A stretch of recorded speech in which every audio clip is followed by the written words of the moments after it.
through the mighty Harwich Harbour. It's a pretty rotten day for sailing, a North Sea chop without the benefit of much in the way of wind. This will be the last serious commercial traffic I encounter until I get up to the Humber, and who knows when that'll be.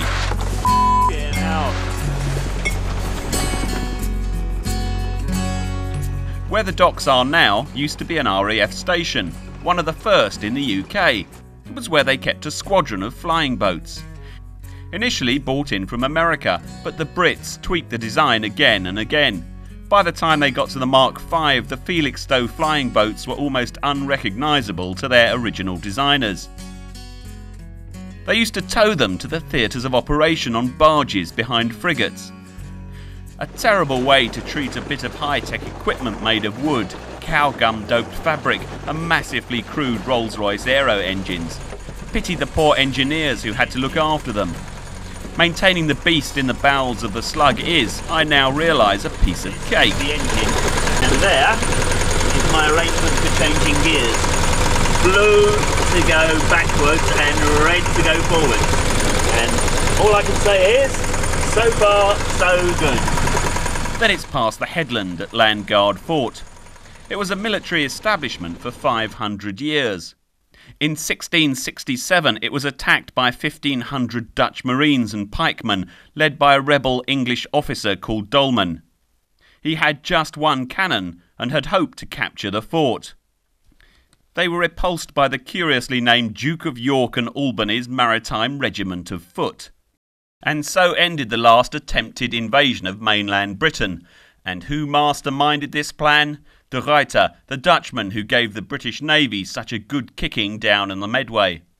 Needless to say, the army kept on throwing money at Landguard, and it's now a pretty impressive bit of military infrastructure. Most of it designed to keep the French at bay, but there are also bits to protect us against the Germans and even later the Russians. If you stand up, you can get away from the noise a bit, but it is awful, absolutely awful. The only way to cope with it is to put your headphones on and listen to Aaron Copland or something. But in a way, days like this are perfect travelling days. I can travel quite long distances if I can grit my teeth and get on with it. It's absolutely safe because it's like a mill pond.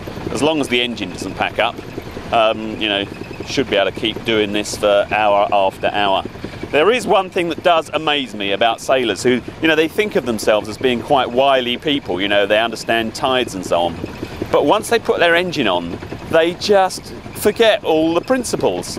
Across from me is a channel, and the tide is really schlepping in down that channel.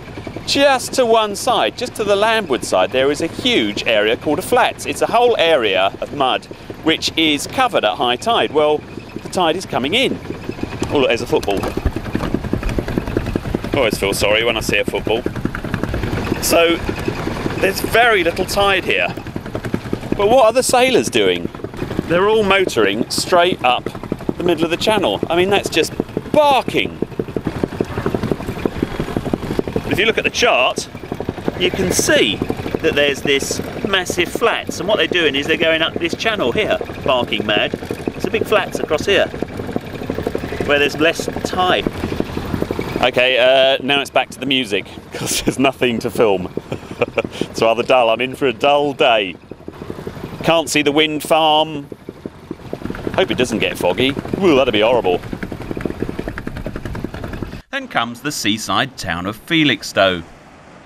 It was once a pretty fancy resort with its suitably bizarre architecture, great choice of colours, serried ranks of cheerful beach huts. Wallis Simpson, the divorcee who shacked up with King Edward, spent 6 weeks here waiting for her divorce to come through. Edward flew in at regular intervals for Nookie, but Wallis hated Felixstowe. She wrote, "The only sounds were the melancholy boom of the sea breaking on the deserted beach and the rustling of the wind around the shuttered cottages. No hint of distant concern penetrated Felixstowe. On fair days we used to walk along the beach, and for all the attention ever paid to us, we could have been in Tasmania." So there you are, Felixstowe out of season, not entirely unlike Tasmania. On around the coast, the sea defences are pretty impressive.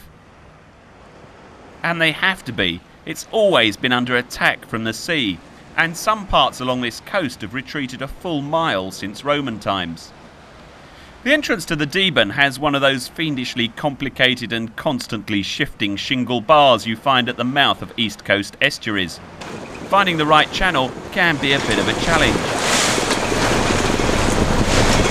Fortunately today there are lots of boats to follow in, so you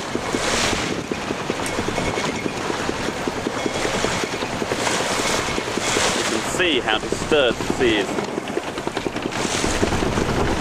This is a calm day.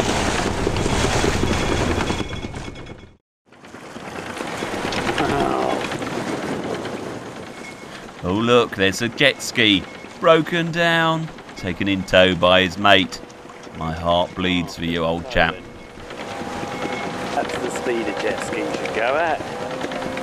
The Deben snakes 10 miles inland, a pale shadow of the mighty estuary it once was before the Dutch seawall builders got their hands on the place. You can see the ghosts of the creeks and inlets making their way across the pastures behind the sea walls. The estuary goes up past Ramsholt.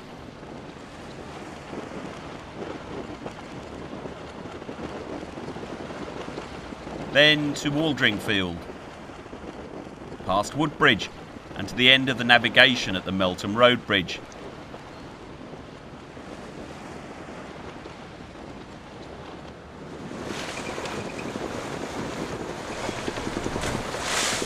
Again and again I come back to the entrance, drawn to feel the power of the water. It's a dynamic, fascinating place, its moods constantly changing. Vicious stuff.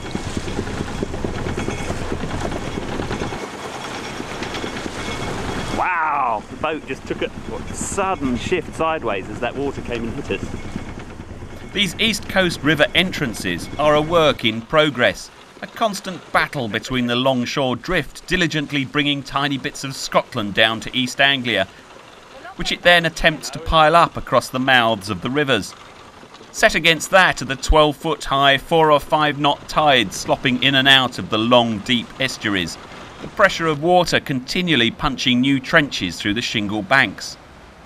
Through the year the navigable channel snakes wildly around, changing shape with every gale and spring tide. You can see this area of really disturbed water here.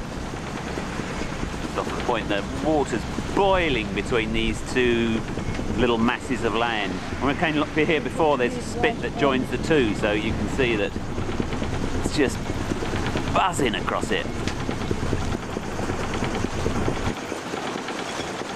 I shouldn't think it's just an hour before high tide and it's still really slopping in. The small settlement of Felixstowe Ferry stands at the mouth of the Deben. One hell of a job, I reckon, being a Felixstowe ferryman, rowing well-laden boats across this stretch of water. Big blokes, strong arms. It's well worth mooring up here for the night or picking up a buoy and feeling the tide tugging and straining at the boat as you lie in your bunk. A trip ashore is worth doing too. Wonderfully weird architecture. Great boats, excellent chips, good beer. What more can a sailor want?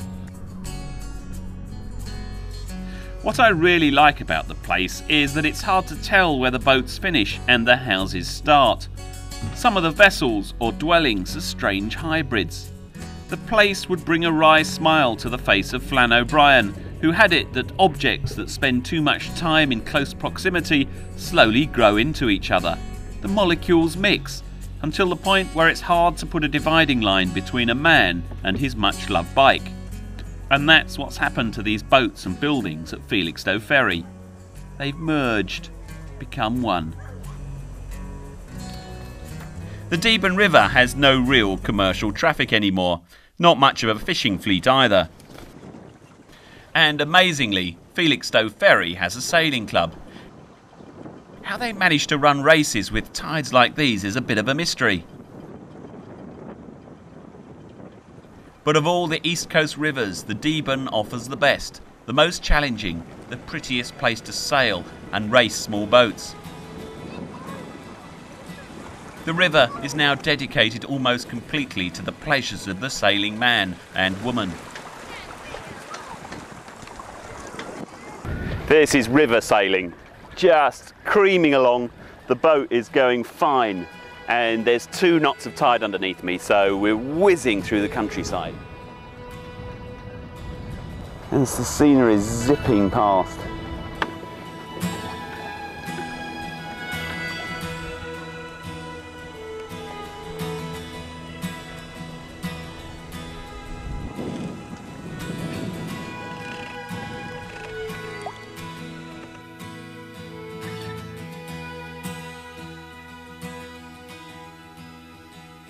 Never seen a finer collection of interesting and sometimes expensive boats as on the Deben.